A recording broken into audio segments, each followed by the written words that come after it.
Good morning or afternoon, everyone, depending where you are. My name is Quinn Wisson, and I'm the Director of Marketing at Vertical Measures, and I'm happy to welcome you to our monthly webinar series. So thanks for being here today. Today's webinar is titled Content Creation, Insourcing versus Outsourcing, or Both, and will be presented by our very own Drew Eastmead. Drew leads our training and education efforts, including our content coaching program. He has over 12 years of digital experience, including 10 in the Big Apple, where he managed several large-scale websites. Today, he arms clients with the latest content marketing knowledge and skills to compete in the digital space. He's also a great teacher and speaker, so I'm excited to have him with us today. I have just a couple of notes before we get started with Drew. Today's webinar will be available for viewing by tomorrow, and I will go ahead and send out an email with a link so you can both review the slides and the recording. We'll also be happy to answer any of your questions. So if you take a peek at your webinar interface, you'll see a little question applet where you can send me anything you'd like to ask Drew at the end of his presentation. Also, you can tweet questions or just tweet along if you'd like using the hashtag VMWebinar. If you have any technical problems, let me know, but usually if you sign off and then back on, it usually fixes itself. I think those are all my notes, so I'm going to hand it off to our special presenter, Drew Eastmead. Thanks, Quinn. Happy to be here today. Hope everybody can hear me all right. So today, as Quinn said, we're going to be talking about content creation, obviously within the lens of content marketing. And the reason we wanted to create this webinar and share information with all of you is that we've definitely seen that this can be a challenge, a potential pain point for organizations big and small as they adopt content marketing or consider adopting content marketing.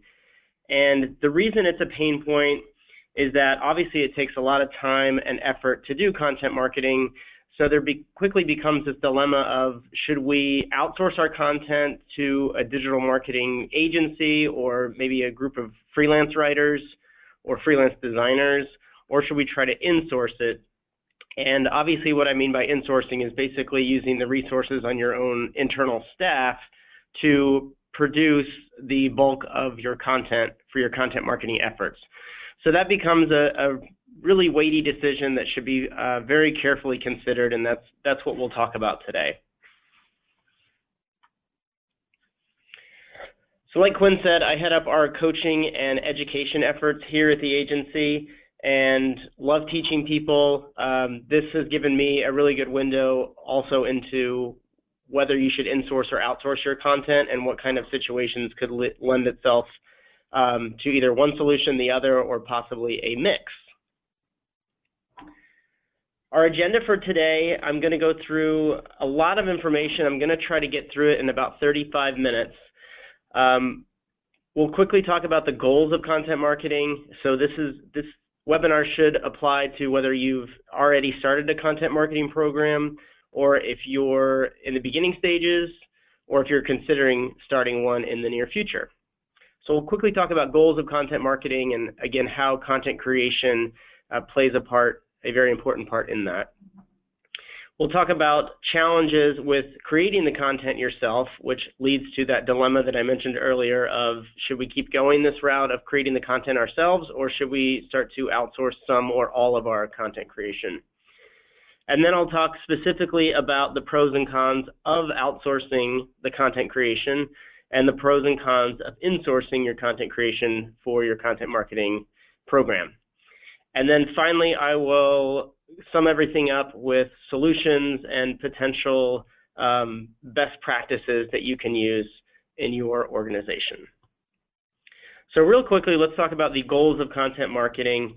I think most of you on the call are probably familiar with most of these. The reason that a lot of companies get into content marketing is because they want to increase traffic, they want to leads, they want to increase their bottom line, and they understand that they can do that through content marketing by being a transparent, helpful company that produces a good volume of content that is helpful to their customers. So we're focusing on educating our potential customers and existing customers so they build that trust with us as a company, and you're using your website and potentially your blog as a means to communicate with your customers.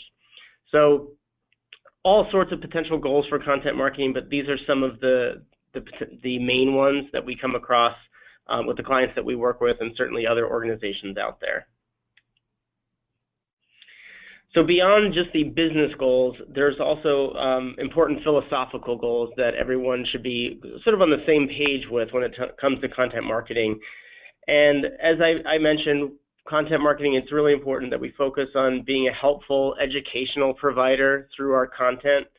Again, we're trying to be very transparent about what we know, or what you would know as a company or organization. You're trying to get a lot of information out there about your expertise and showing customers or potential customers why you're the best partner for them.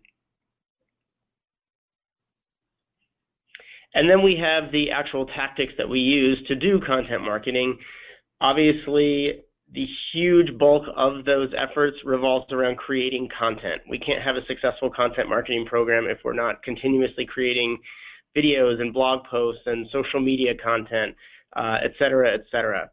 So we have to create the content, and that's a big task for organizations to learn, to master, and to do continuously, which is, again, why we're here today. After you create the content, or sometimes before you create the content, it's important that you optimize it for the search engines. And then there's the efforts that go into promoting your content, nurturing leads, possibly through email or other means, and then measuring and improving the content. So while creating the content is what we're focusing mostly on talking about today, obviously there are many other factors that go into play with content marketing after you've created and published the content. And then finally, culture. This is a really important mindset to get into, in that in order for content marketing to help transform your business, you first need to let it transform your organization's culture. I'm going to talk a lot more about this, kind of weaving it throughout this webinar. But the main point is that before we can create content or think about insourcing or outsourcing, it's really important that you start to get the ball rolling in terms of creating a new kind of culture at your organization. You are going to need many, if not all, of your staff and colleagues to be involved in at least some small way in your content marketing program in order for it to succeed. So I'll talk about how you can start to accomplish this at your organization, but it's really all about getting your teammates and different departments energized and excited about content marketing and understanding why you're doing this.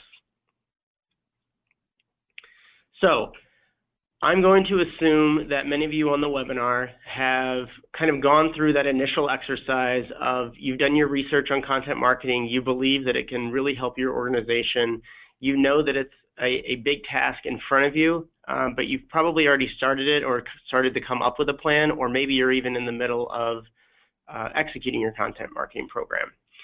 So wherever you are, there inevitably becomes challenges with doing all of this content creation. We know that we have to produce a relatively high volume of content in order for us to be successful with content marketing. So what are some of the challenges with creating all of this content yourself or insourcing it? We've heard clients say our competitors are too far ahead of us with their content. There's just too big of a mountain for us to climb. We know it's going to take us at least a year to get there. So I'm going to go through a handful of quotes and objections that we've heard, and I will go through these. Hopefully you haven't encountered these, but I'm guessing that you probably have encountered a couple of these objections, whether it's internal or external. So continuing on with other challenges with doing it yourself content marketing. Our website isn't set up for blogging or adding content. This typically affects just smaller businesses and smaller websites who perhaps have outsourced their website to a small IT firm or development company, and they simply don't know how to add new content to the website, or it's too difficult. Our next challenge with DIY content creation is Some of us get content marketing, but we don't have executive buy-in. I imagine a lot of you on the phone right now are in the marketing or web departments, and maybe you've gone to some conferences, maybe you've gone to some trainings, and you completely buy into this content marketing philosophy, but you're just having trouble getting other members on board, specifically your leadership team. We have some great content on the Vertical Measures blog about this. We also started a separate website called howtoconvinceyourboss.com that really has a lot of great pointers on how to get executive buy-in. So I encourage you to check that out. We're also going to talk a little bit more about how to overcome this obstacle a little later in the webinar. Next challenge with creating the content yourself in your content marketing program is that you don't have time, or you don't have resources, or maybe both, to create all the content. Obviously, this is a huge obstacle.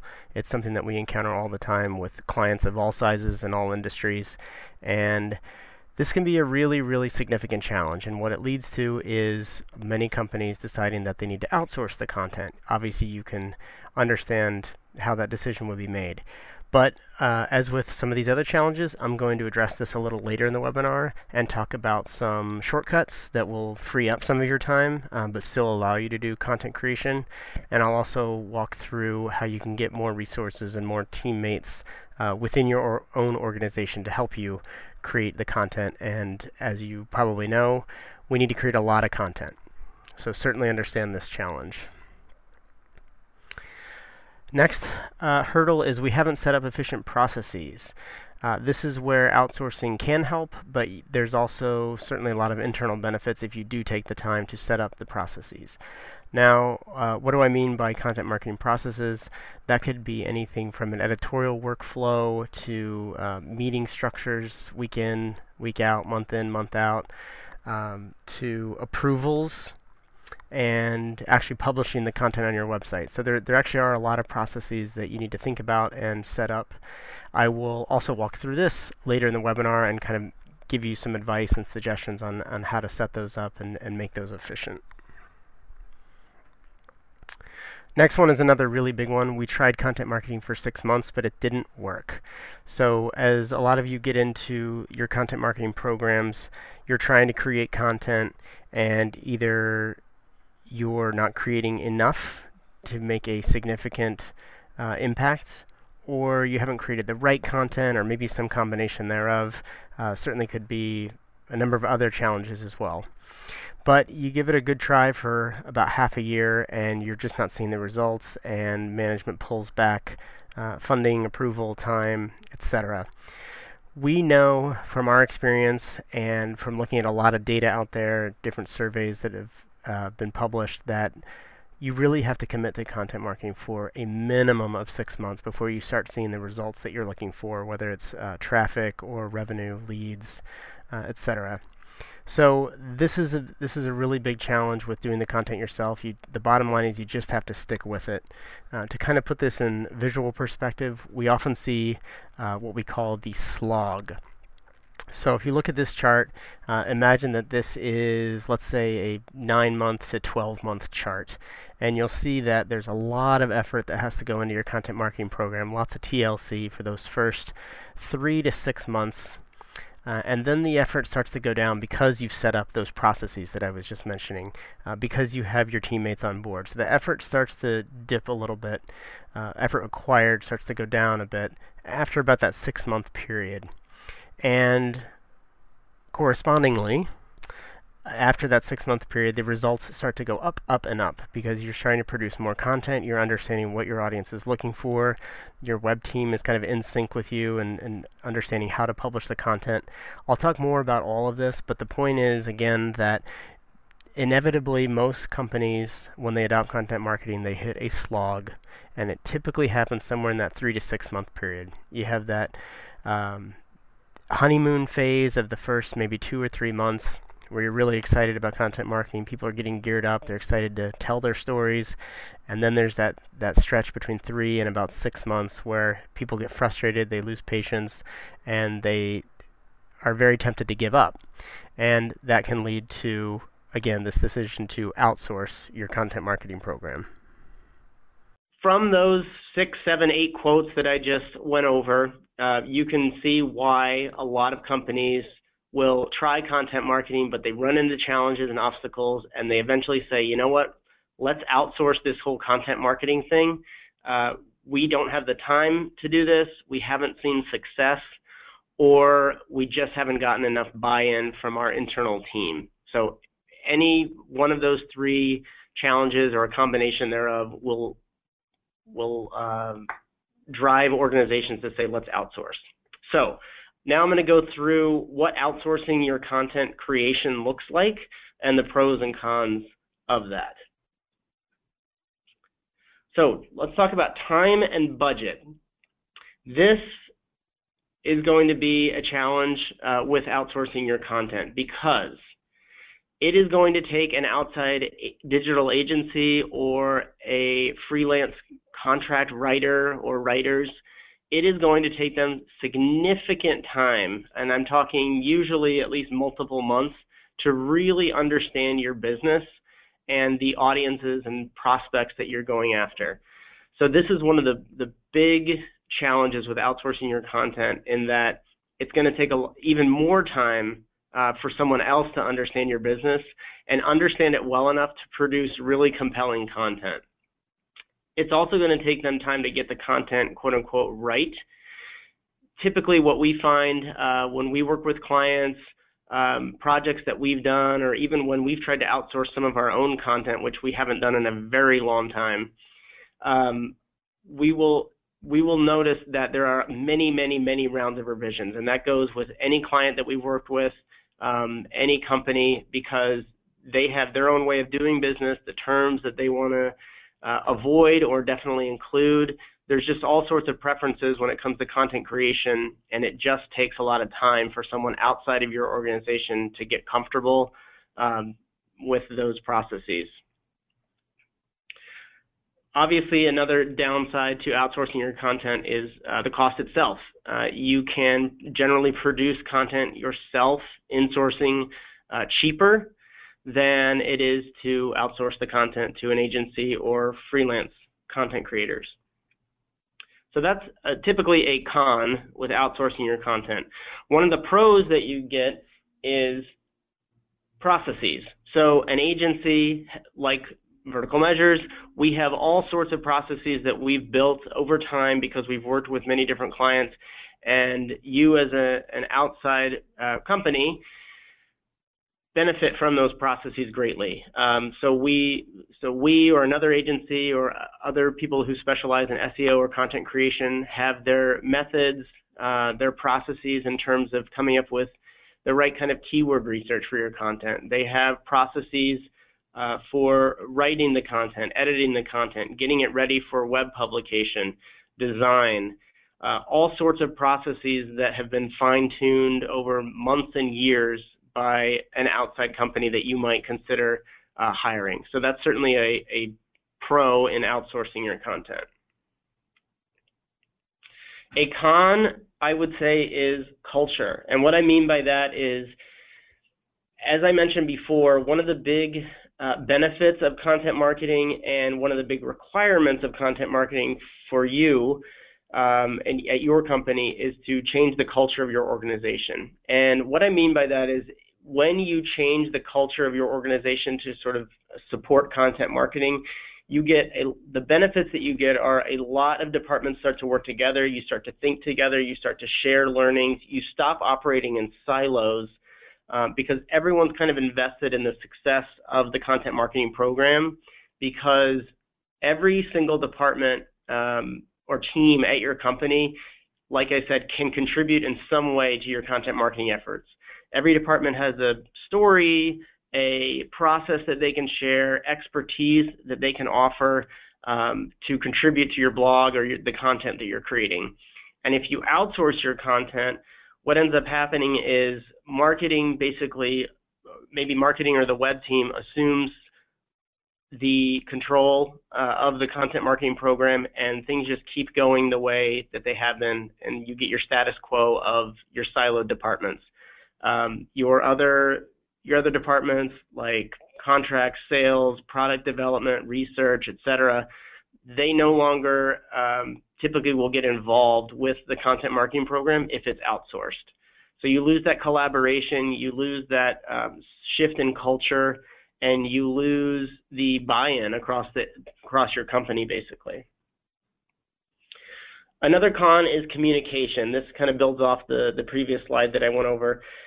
When you outsource your content, some of the things that you need to consider are that the agency or writers that you're working with, obviously in some circumstances they might be local, but very often they're not going to be coming into your office, which lends itself to taking a lot of time to understand your business, like we talked about.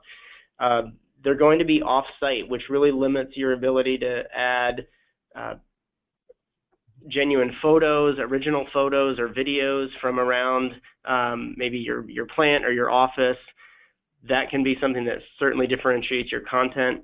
You're also going to be really at the whim of an agency's schedules and priorities. You might be a given agency's top priority, but you might not be. And that slows down your content creation time. It slows down really your content marketing efforts and program. So there's a lot of considerations to be made simply in terms of communication. It can be really frustrating, obviously, to be waiting on an agency to respond for 48, 72 hours, or you have a writer that you haven't been able to locate or has just kind of gone off the grid. It happens. We've seen it. So those are some more potential cons of outsourcing your content. If you insource the content, you have much more control over time, and those priorities within your organization can really be made clear to a lot of different teammates, whereas it's going to be very hard for you to kind of always be the squeaky wheel with an external partner who's creating your content. Another potential con is quality of the content. This might be the single biggest con of outsourcing your content with your content marketing efforts. Again, you know your business best, and the people on your staff within your business, they have the best ability of anyone in the world to write the most authoritative content, the stuff that is going to make you seem like a thought leader, the content that is going to position you as an expert in the industry. You simply cannot outsource your content to someone who's going to understand your business better. Excuse me. And there's a really great post that was written, I think about a year ago, by Rand Fishkin. He heads up Moz, which is a really big website, and they offer a lot of SEO tools. Very well-respected website in our industry. If you go to that short link there, the bit.ly link under the picture, I highly recommend that you read that article and watch the video. He makes a really, really compelling case as to why mediocre content or just average content is really not going to cut it in the coming years in the content marketing space or really on the web. Because more and more organizations are approaching content marketing and wanting to do it. So there is, as many of you know from even your own personal habits surfing the web, there is an absolute oversaturation of content on the web. So in order for you as a business to stand out, it's really critical that you create awesome content. And that video will walk you through kind of why that is and how you can create really, really valuable, authoritative, genuine content. And again, if you think about all this, it's just a very big con to outsourcing your content. You really sacrifice, or you potentially sacrifice, quality. And if you don't have the best darn piece of content out there, you are not going to succeed. So we talked about budget and time, culture, communication, processes, and quality issues, pros and cons with those 5 categories with outsourcing your content. I'm now going to address those same 5 categories and considerations when you insource your content. Again, what I mean by that is you're using your own staff, your own internal departments to help you produce the content. So, time and budget. I'm going to say, once again, this is a con. So whether you outsource the content or you insource the content, this is just something that you're going to have to accept, as it's going to take a lot of time, whether it's coaching your team internally or coaching your agency and educating your freelance writers on what you want out of your content. All of it's going to take time, so it's kind of a con either way. There's also expenses either way. We talked about outsourcing. Internally, budgeting. You may very well have to hire additional resources in order for you to produce the amount of content that you want to be successful. You're also going to need people to simply budget their time, and we strongly suggest that you incentivize some of your internal teammates and make this a part of their routine. This should be a part of, I won't say everyone's job, but it should be a part of a lot of people's core job responsibilities, is to contribute content. I'll talk a little bit more about how you can do that and how we at Vertical Measures have approached that over the last few years. Processes. So this can be a potential benefit for you as an organization, in that you can really become a well-oiled machine, again, if you commit the time to doing content marketing. The processes are probably going to be better when you insource your content, because you get all the departments working together collaboratively. And one of the big opportunities I see with insourcing your content is that you get your web team and your web developers in-house talking with the content creators. So they are able to sort of collaboratively work together to produce the best content and user experience possible. Whereas if you outsource your content, they're simply kind of delivering you a piece of content, usually a Word document that really doesn't go into considerations of how a user would interact with that content on your website. So I really like the idea and would recommend, again, insourcing your content for that reason, because your web team gets much more on the same page with what you're trying to accomplish with your content, how you want the user or the reader to interact with your content. And obviously, if you're using your own web team and you've got your own editorial folks in-house, you really kind of ramp up your ability to publish a lot of content over either a short or long period of time. But that volume of content, as you probably know, is really critical in content marketing. And if you're outsourcing your content, the volume can be sacrificed. Certainly there's exceptions, but I think there's a lot to be said with having all those processes in-house, and you can kind of get into a good groove with scheduling everything. Culture, we've kind of talked about this already, but it's this whole idea of you will improve your company's culture because everyone will be invested in the company's success. And the reason that is because, again, anyone can write a blog post or create an outline for some content that you can create. Anyone in your organization has the ability to contribute, and they feel a sense of purpose, a sense of pride when their content goes live on your website. And it helps break down those silos, and you're able to share lessons learned about your marketing and how the outside world views your company. All those learnings can really benefit all different kinds of departments within your organization. So getting that culture of content marketing is important to kickstart this, but it's also a real benefit to the organization as well.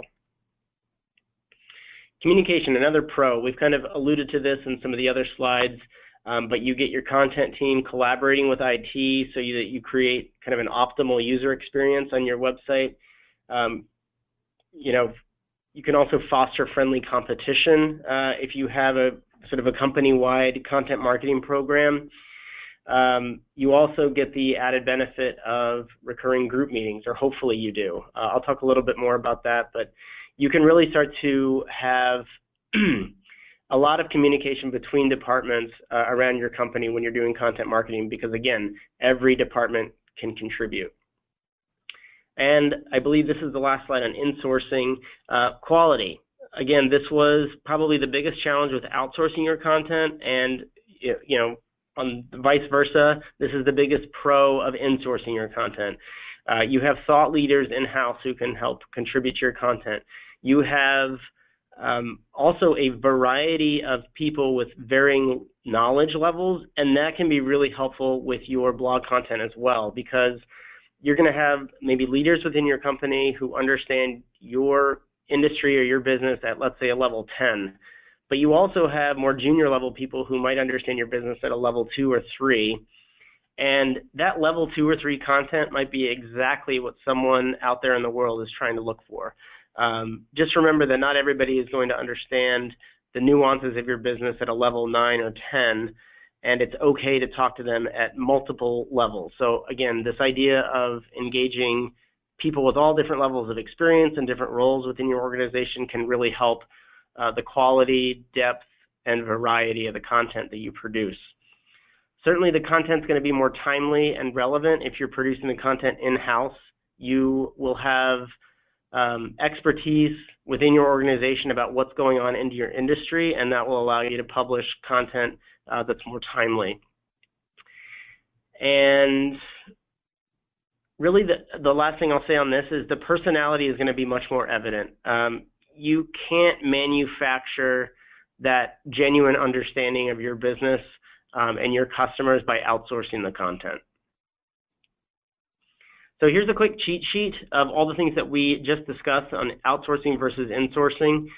The X's are where I would generally consider it to be a downside. The check marks, I think, are where it's an upside. Again, time, budget, processes, culture, communication, quality. Certainly there's exceptions. This is, I don't want to say this is glossing over everything, but I think in most cases, this is how I would generally view outsourcing versus insourcing. And you can see there's a lot more pros on the insourcing side. You get the benefits of having those processes well laid out internally. You're changing the culture of your organization. You are helping improve communication across departments. And again, the big one I think is the quality of the content is going to be better if you are producing it in-house. So, potential solutions as we segue into the last section of our webinar. What I would recommend, as you can see, is that I definitely like the idea of insourcing a good chunk of your content. I'll talk a little bit about how you can kind of get the best of both worlds in a few slides here. But in order to insource the content and do a lot of it yourselves at your organization, here are some suggestions that I have. And again, these are based on our experiences with many clients of many sizes and many industries. What I would recommend is creating an editorial board at your organization, and you can change this up every 6 to 12 months, maybe to get some new ideas, but I would have people serve for at least half a year. And you should really have sort of a content champion or a representative from each department at your organization. And again, the reason for that is each department can potentially contribute stories. They're going to have their own unique updates that other people in the company won't know about that could create ideas for your blog. In the editorial meetings, I would schedule them fairly regularly. I don't think quarterly is quite enough. You want to keep people energized, and it's your opportunity to educate them on what you're learning with content marketing. I'm assuming you're the marketing or web person probably in charge of the content marketing program. And as with any meeting, I would be very clear about assigning homework for them to complete before the next meeting and giving very clear deadlines. As we all know, content marketing often is viewed as kind of a bonus or an extra that, I'll get to it if I can, but I really have my core job and I just didn't have time to do it this month. I'll talk a little bit more about that in a second, but, we really need to convince people of the value of this and show them how they can be invested in the company's success, and they can do that by helping to create content and helping you kind of ease the load. Many hands make light work.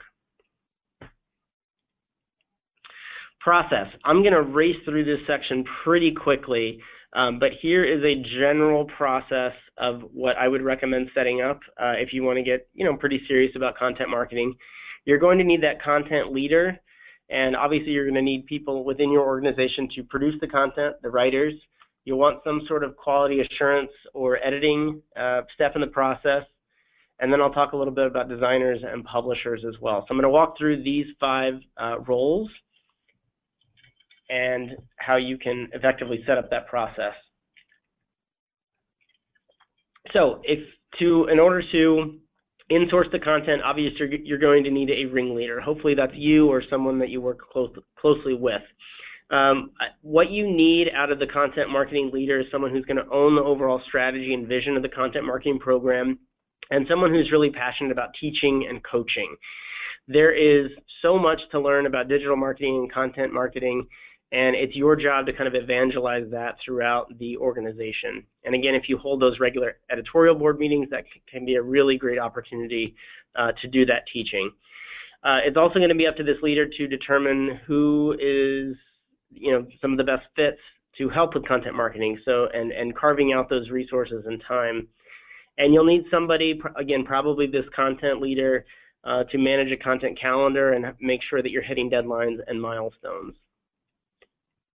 Writers, obviously this is kind of the bedrock of content creation. What we've done at Vertical Measures is, as I mentioned, we really kind of make a very concerted effort to make content creation a part of everyone's job at this company. And one of the ways that we've done that very successfully is we offer small incentives, small bonuses to people when they do produce and publish content.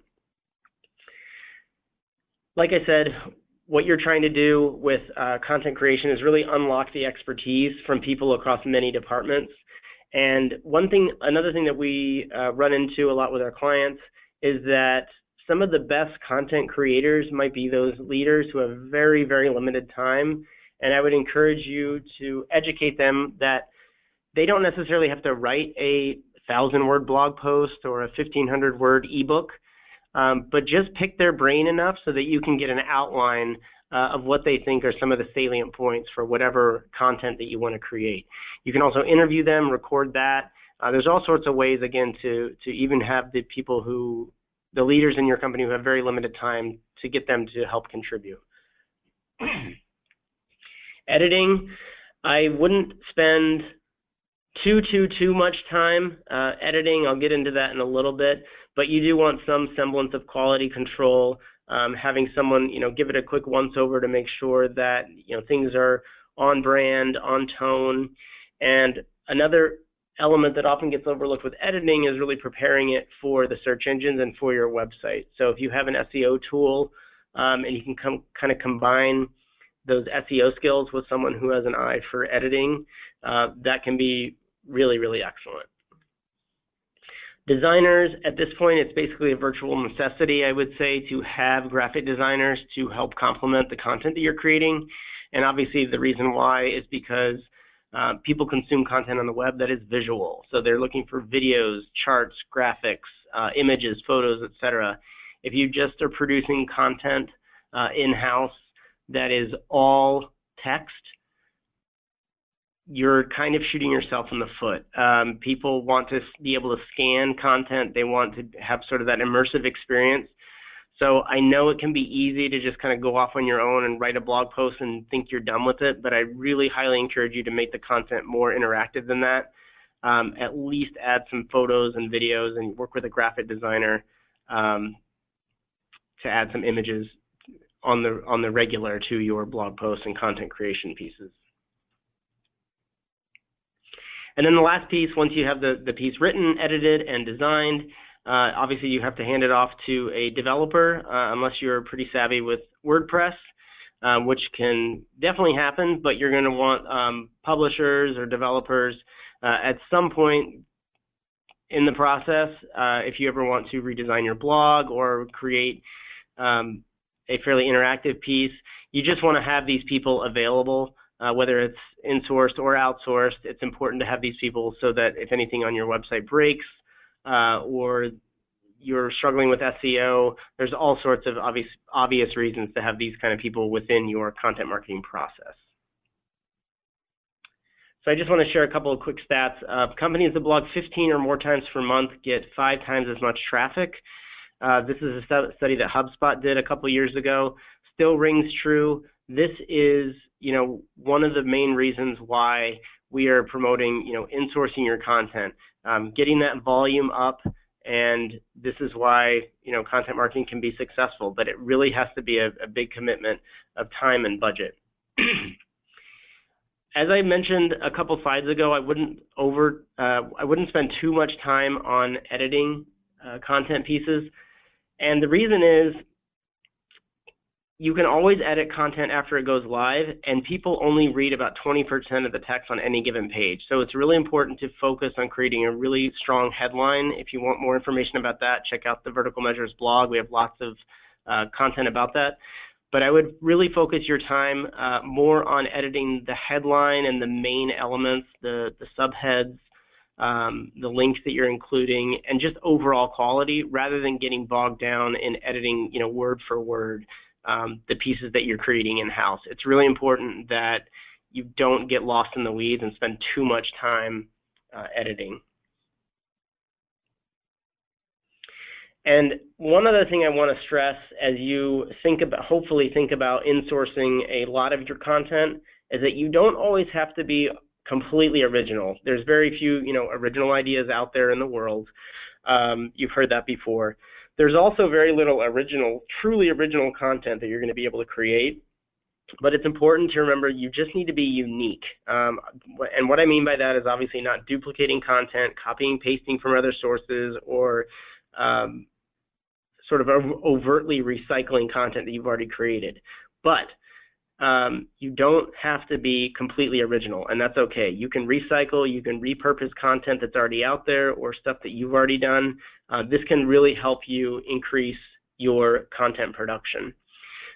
More ways that you can increase your in-house content production. You don't always have to write those long ebooks or blog posts. Here's some easy content formats that you might not have thought about. Interviews are very easy to do. It's simply, documenting your Q&A, or maybe you do it over video. Creating lists and curation, top 10 lists, not too difficult to produce. And like I said, repurposing and recycling content that you've already done can be something that really speeds up the content creation process. I'm going to go over this really, really quickly because I know we're already going a little over, but hub and spoke is just another idea, a concept to help you produce a lot of content in a relatively short amount of time. And this can be, again, something that you can use to speed up your in-sourced content. And really, to oversimplify this concept, you're creating a large piece of content that sits there in the middle, that's the hub, and you kind of split that out into snippets of the topics that you cover in the hub and turn those snippets into other supporting complementary pieces of content like blog posts, videos, some social media, and email. And the supporting spokes that live on the outside, the pieces that are circling around the hub, the idea is to drive traffic and eyeballs from those spokes toward the hub. So I'll go over this really quickly. Spokes are kind of the pieces of content that people are going to arrive at when they're very high in the funnel. They're just starting to discover your product or service or company, and you want to kind of get them into the funnel. Once they hopefully consume those spokes or those content pieces that you've produced in-house, you want to try to lead them toward the hub, which are lower in the funnel. So that's where it's okay to get a little more branded with your content. If you want to learn more about hub and spoke, again, we have content about that on our website. It's a really, really great concept that, again, can help you in-source more of your content because it helps you focus on one theme for a relatively short amount of time and produce a lot of content related to that one theme. Quality. One of the things that you can do if you're interested in increasing the amount of content that you're producing in-house is to get sort of what I call generic training. So kind of like this webinar that you're attending right now, maybe a conference that you want to attend. And the reason for doing that is to help sort of get a 101 level of understanding of content marketing and how to do this in-house. What I would say is there's a second option for training that's a little more customized, and that can be in-person workshops that are really catered to your business. And the idea there is to get a little more strategic and tactical rather than kind of that raw motivational stuff that you might get at a conference. When it's customized to your business and your team, as you try to formulate this plan to in-source your content, what you're really going to get out of that customized training is a more actionable plan specific to your business rather than, again, kind of that raw stuff that is motivational but can kind of break down, a few weeks after you get back from that conference. Another option to kind of keep you on track with that insourcing of your content is what we call content coaching. And the concept here is getting a partner to work alongside your team and to kind of coach you, guide you, point you in the right direction for 6 to 12 months. And the idea is, after about a year, you should be able to run that content marketing program yourself. Coaching can be really valuable because you dig into the advice and expertise that someone at an agency might have, and they can train you and your team on how to do all of these things, but they're really teaching you essentially, quote, to fish. So it's a really good partnering exercise that can keep you motivated and accountable in creating all of this content in-house. So to conclude, I found a really great study that kind of walks through all sorts of calculations of generally what it costs to produce content in-house versus going to an agency. And you can see this chart here.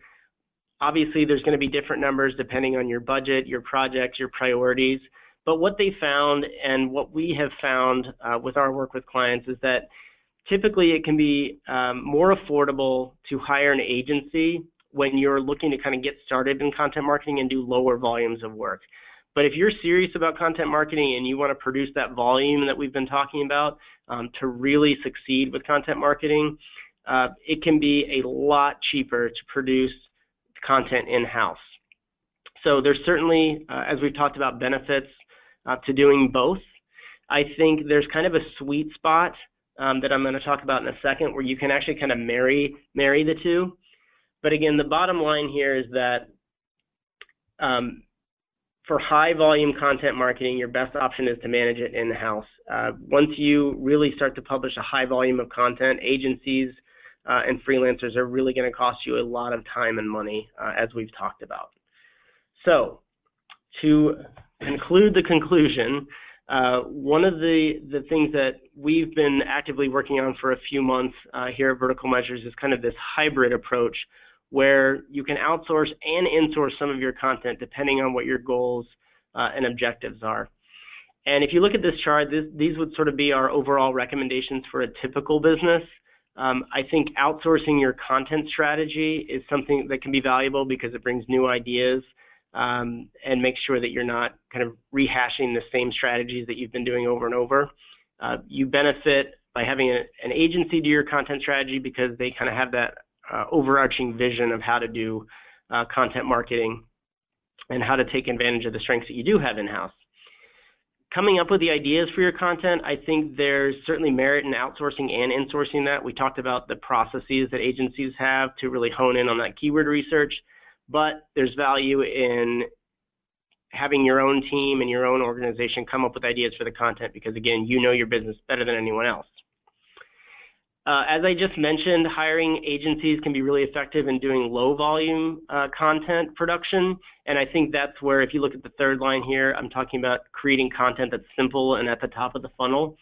That can be, I would say, most valuable and get the most bang for your buck by outsourcing that content that's relatively simple to create. But as you get into the more complex content that truly, the experts at your company are going to be the ones who can produce that content the best, that's where I would insource the content. That's what I've highlighted there on the right. I think that's one of the big takeaways. If you're looking to create, a lot of content, but that is truly rich and authoritative, it's really important that you insource a lot of that content. And then lastly, if you're really looking to create kind of those hubs, those long ebooks, I think there's merit in creating that. There's merit in both doing that in-house and outsourcing it. So if you're interested in talking about that more, we can get that in the Q&A, which is now. I apologize, we went a little over. I hope this was helpful, but we are ready to delve into the Q&A. So Quinn, let me know what's coming through. Yeah, awesome, Drew. Thank you so much. I know I learned a lot, even though I know we talk about these things internally all the time. But I have a question from Jeff. In terms of kind of working with a consultant or an agency, how common is it for that arrangement to be project-based versus an ongoing kind of retainer service agreement? Yeah, great question, Jeff. Thank you. We've seen both project-based and retainer-based. I will say kind of I think if you're going after a very specific initiative, like let's say you're having SEO issues, or your pay-per-click advertising is kind of in a mess, or you really just need to get your content strategy jump-started, I could see those being relatively short-term projects. But most of the time with content marketing, I mean, this is an ongoing effort. It's not, like a mobile app that you can kind of just check off a box and be done with in a few months. Content marketing is changing the culture of your organization, and you're constantly, consistently producing content and learning about it, measuring it, and refining your efforts. So I would say typically with content marketing, we see more retainers that last for at least a year, because the industry changes so fast. There's always new tactics to try, and again, content marketing isn't a campaign; it's an ongoing effort. Yeah, and I know for us, especially too, just to add to that, is it depends on the size of the company. We tend to see a lot of enterprise clients jump in to project-specific projects, I guess, but kind of the smaller, medium-sized businesses really want that go-to consultant or agency to help them out. So it really just depends on the scale and what they need, but it's a good mix, I would say. So Agreed. another question, well, it's kind of a comment and a question from Joshua, which was something you touched on. He said, my thoughts are on how to get a team involved is to do a lot of interview style blog posts. He says he works for a home builder and he can't imagine his construction guys writing a blog post, but he loves the idea of getting their point of view. So could you maybe, Drew, touch on that brain dump you can get from the subject matter experts and any best practices you've seen for those interviews? Yes, that's a great question, Josh. Thank you. It's actually kind of funny. About a year and a half ago, we actually did the same exact thing with people involved in construction. It was one of the clients that we worked with, and we did a series of like 5 to 6 interviews with people who were out there in the field. So that was just a funny coincidence. But I would say, interviews are among the easiest and absolute best forms of content that you can use to create, to speed up your content production. And it really is a lot less intimidating for anyone that you talk to. If you just say, hey, you know what, I just want to talk to you for 20 minutes and just kind of pick your brain. If you ask someone, hey, can you create a blog post, you're going to get, deer in headlights a lot of the times. So I think one of the really key things is to have those people on your staff who are curious to learn, curious to talk to people. They want to get out there and just talk and learn. So best practices with interviews, I think one of the things I would recommend is sending over the questions ahead of time if you are going to do a live interview. Always let them know that you are going to send them the piece before you publish it. They might, say things that they want to just tweak later or might not be appropriate to share publicly. So I think it's a good idea to let them know that, hey, this is your interview, but we're going to try to make you, look great. We want to make sure that you're happy with the content. We're going to share it with you before we publish it live. Giving them the questions beforehand just kind of gets them into that mindset of thinking about what they want to talk about either at the live interview, or if you just want them to return a Q&A over email. You can certainly do that too, depending on schedules. But yeah, I think interviews are always a great form of content, especially if you're trying to jumpstart your content marketing program. The last thing I would say about interviews is you can certainly publish them as interviews, like literally in a Q&A format. That's fine. Or you, of course, also have the option of kind of approaching it like a journalist and writing kind of an original piece and sort of interspersing quotes throughout the article. So you can kind of go either way with that. Yeah, and I would add, Drew, too, is this is almost a skill set of having a content creator who can draw the content from a subject matter expert's mind. So it's almost, doing it a lot and getting really good at it and finding the people who can take rough content, raw content, and shape it into something really good. And I know I've even done with some even our webinar presenters, I've sent them some questions via email, and I had one guy actually record his answers, which was amazing because then I just took his 10 minutes of talking and I transcribed it, and then I edited it, of course, but I had probably over 2,000 words of really great content. So I think that's all we have today for questions since I know we're running a little bit behind. But I want to thank you, Drew, so much for being here. We really appreciate it. Thanks for the thank you slide as well. So thanks for coming and sharing all of your insight with us. Absolutely. Thanks everybody for joining. Sorry we went a little late, but hope you found this helpful. Yeah, and we do this every month, everyone. So our next one is September 8th. We're going to have Larry Kim with us, who's an expert from WordStream, and he's going to be talking on the top 10 Facebook and Twitter content promotion hacks of all time. And it's a pretty fun webinar. I've seen the slides at least. It's all The Martian themed. The movie The Martian, the book The Martian, so it should be pretty interesting. And we have registration open for that. If you go to our website, it's verticalmeasures.com/webinars, and the registration is up there. And we will send out a recording and the slides probably tomorrow morning, so you can review everything we talked about today. So thanks again for coming, and have a great rest of your Thursday.